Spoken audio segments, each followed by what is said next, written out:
Bonjour, bonsoir à tous, c'est Adam et on se retrouve pour une vidéo update de ma collection vinyle que j'avais déjà montré la dernière fois, enfin j'en avais montré une partie, pas en entier, et je vais vous montrer les quelques vinyles que j'ai achetés depuis la dernière fois en fait, tout simplement. J'espère que ça vous plaira et bonne vidéo à vous qui allez la voir. Alors je vous préviens direct deux choses, déjà il n'y a que 4 vinyles donc ne m'en voulez pas, et ensuite j'ai encore fait un doigt d'honneur sans faire exprès à la caméra, désolé. Et ensuite il fait très très chaud, donc si je suis ruisselant ou si je tiens des propos incohérents, c'est pour ça, ne m'en voulez surtout pas. On peut commencer. Le premier vinyle que j'ai acheté depuis la dernière fois, c'est le deuxième album du groupe Sad Lovers and Giants qui s'appelle Feeding the Flame. Sad Lovers and Giants, c'est un groupe des années 80, un groupe, on dirait qui s'apparente à la musique gothique quand même, gothic rock.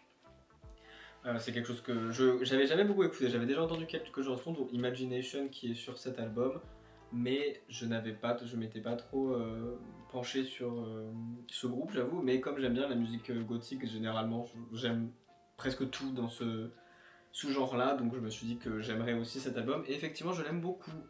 C'est un album qui a un son assez sombre, mais en même temps pas, pas quelque chose de morbide du tout, c'est un album qui est très atmosphérique. Déjà, Feeling the Flames, il y a une atmosphère qui s'apparente un petit peu à la nature. Par exemple, une des tracks, une des chansons qui est entièrement instrumentale et qui s'appelle. Attendez, ah bah voilà, j'ai oublié, je suis bête. Excusez-moi, j'étais incapable de retrouver le nom de la chanson puisqu'il n'est pas marqué derrière. Hein. Je suis pas non plus débile. Je vais le rechercher donc la chanson atmosphérique sans parole qui s'appelle Burning Beaches. Pas Beaches avec un BIT bien sûr, mais je prononce pas très bien. Mais voilà, qui est une chanson donc atmosphérique avec des bruits des vagues en fond, donc il y a quelque chose d'assez estival bizarrement à cet album, on s'y attend pas comme ça, surtout avec la musique gothique, mais il y a quelque chose, oui, il y avait vraiment une atmosphère assez d'un autre monde, mais c'est assez doux en même temps. Donc voilà, une musique gothique atmosphérique, avec quelque chose quand même d'estival, mais dans le sens de la plage, il y a un truc, un espèce de truc avec la mer, mais la mer triste, la mer mélancolique. Très mélancolique, ma chanson préférée sur l'album c'est Sleep is for Everyone, que je trouve vraiment très réussie et très belle.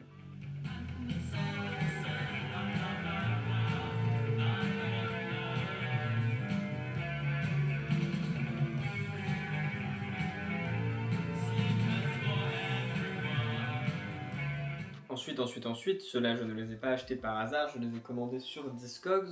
Ce sont deux vinyles de Pulp, ce sont des éditions limitées qui sont sorties pour le Record Day 2015, qui était limité je crois à 1500 exemplaires ou 2000, je me rappelle plus, je crois que c'était 1500.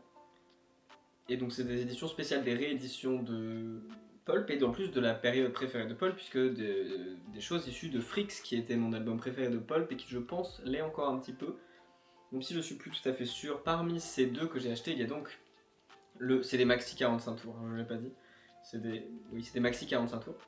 Il y a la réédition de Little Girl with Blue Eyes, avec sur le site tout 3 chansons, donc pas donc un maxi 45 tours, mais pas avec une chanson de chaque face.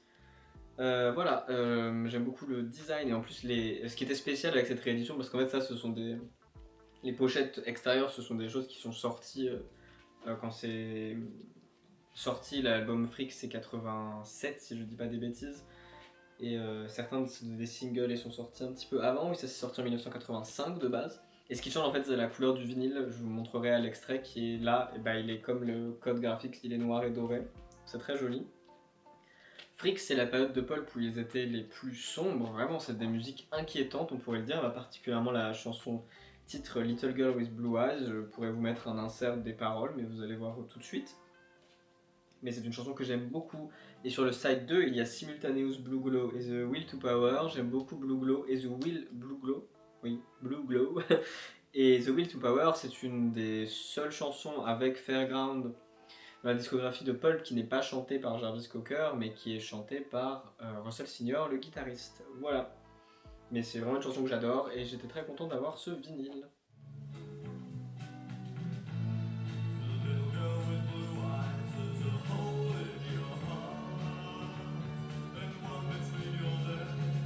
Le deuxième, toujours issu de ce fameux Record Day de 2015, et toujours la même chose de l'époque de Freaks, c'est un single de Freaks, c'est Suffocate at Night, donc toujours de Pulp bien sûr. qui lui est sorti en 1986. Et je trouve ça très intéressant parce que à l'époque, il est sorti avec cette couverture-là. Le single, c'était pas. Si, je crois que c'était aussi un maxi. C'est aussi un maxi 45 tours donc. Quand il est sorti, et c'est une charte graphique qui est assez différente de ce que fait Pulp, de ce qu'a fait Pulp. Et on retrouvera rarement cette charte graphique, surtout qu'en fait c'est très différent par rapport à la chanson. C'est encore une fois The Suffocate at Night, une chanson d'amour, de rupture, mais extrêmement inquiétante. Ça se voit au titre et qui a une intro absolument magnifique. Je vous mettrai un extrait, c'est vraiment une chanson magnifique. Et donc cette charte graphique avec ce bleu et ce jaune là, c'est très différent du son de la chanson. Et c'est sorti avant l'album, du coup, en 86. Et à mon avis, ça donnait une assez. Ça ne préparait pas à ce qui allait être dans le vinyle, très clairement. Le vinyle est bleu et jaune, évidemment, comme la pochette. Et sur le side B, il y a donc la chanson Tunnel, qui est une chanson de Pulp qui est un peu en spoken word. Enfin, c'est pas en spoken word, mais Jarvis le chanteur fait souvent ça sur les chansons. Souvent, il y a la chanson et des moments où il parle, et là, c'est une chanson où c'est vraiment presque parler sur une instru assez, encore une fois, très très inquiétante, et ça s'appelle Tunnel, vous pouvez vous imaginer, c'est encore une fois, l'époque Freaks, c'est vraiment la meilleure façon de définir les chansons de cet album et les B-sides qu'il y avait avec. C'était une période où c'était vraiment un son inquiétant qu'on n'a plus autant retrouvé, dont il y avait encore des traces après dans la discographie de Pulp, mais qui était vraiment là sur Freaks et qui, je trouvais, était magnifique. Moi, c'est pour ça que c'est mon album préféré d'ailleurs.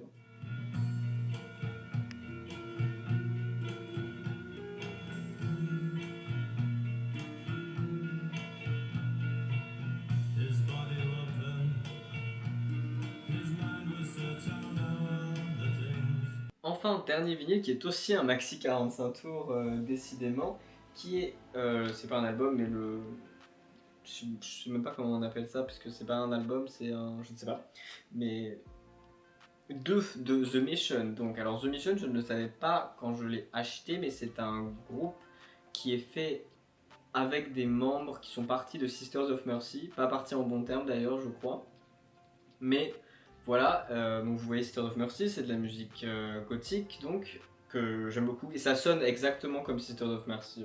En vrai, ça, c'est pas étonnant du tout que ce soit des ex-membres, parce que ça sonne vraiment pareil. Il y a un album 1 bien sûr qui vient avant ce 2, mais j'ai trouvé celui-là pas cher dans un disquaire, voilà. Donc c'est un maxi 45 tours, la pochette est magnifique, c'est du rock gothique à la Sisters of Mercy, donc encore une fois j'aime les yeux fermés. Et les chansons sont très bien, j'aime particulièrement dessus Garden of Delight, mais vraiment ça sonne comme les Sisters of Mercy, rock gothique, c'est pareil, mais c'est très bien, voilà.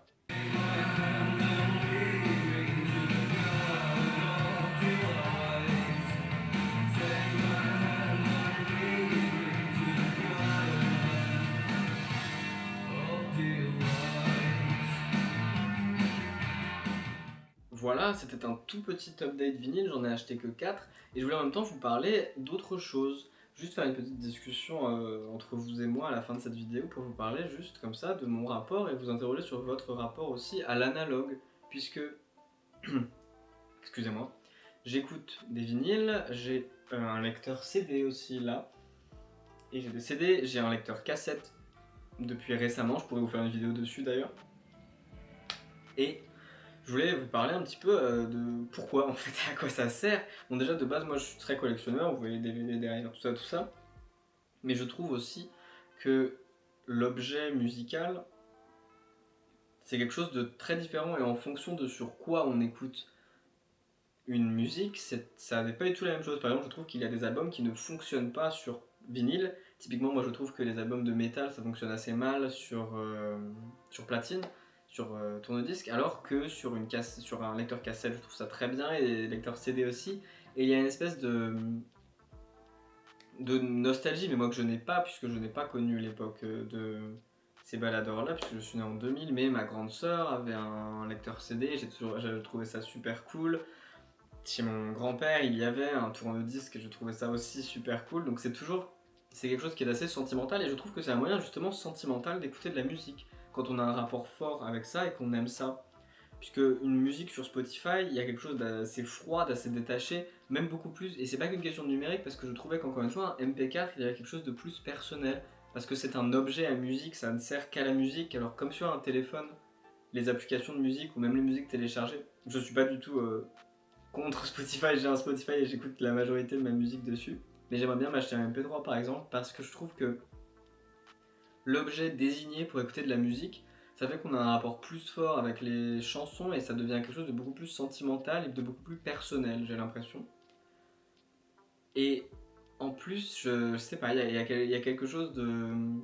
Oui, je pense que quand on a un rapport un peu personnel avec la musique, je suis pas en train de dire que j'écoute mieux de la musique que vous, pas du tout, peut très bien écouter sur Spotify, mais juste, il y a quelque chose de plus personnel et ça devient beaucoup plus à nous. Et en plus, d'autant plus que ce téléphone, il peut se faire voler, Spotify peut, je ne sais pas, disparaître comme application ou je ne sais pas quoi, et on se retrouvera sans musique, c'est très possible. Alors que là, bah y a pas besoin quoi, là c'est là, et d'autant plus pour le lecteur cassette ou pour le lecteur CD qui fonctionne à pile, donc il n'y a même pas besoin d'électricité techniquement. Si c'était l'apocalypse et qu'il n'y avait plus d'électricité, tant que vous avez un petit stock de piles, vous pouvez toujours écouter vos chansons préférées, ce qui est quand même pas mal moi je trouve. Et donc cette espèce d'objet musical là qui ne dépend pas du reste de la vie numérique qui parfois peut être un peu étouffante, bah, je trouve que ça a quelque chose de rassurant et de vraiment précieux. Et je trouve que quand j'écoute une chanson sur vinyle et récemment sur le lecteur de cassette ou CD, bah, j'ai beaucoup plus l'impression qu'elle est à moi et de partager un moment privilégié avec cette chanson et avec la musique en général.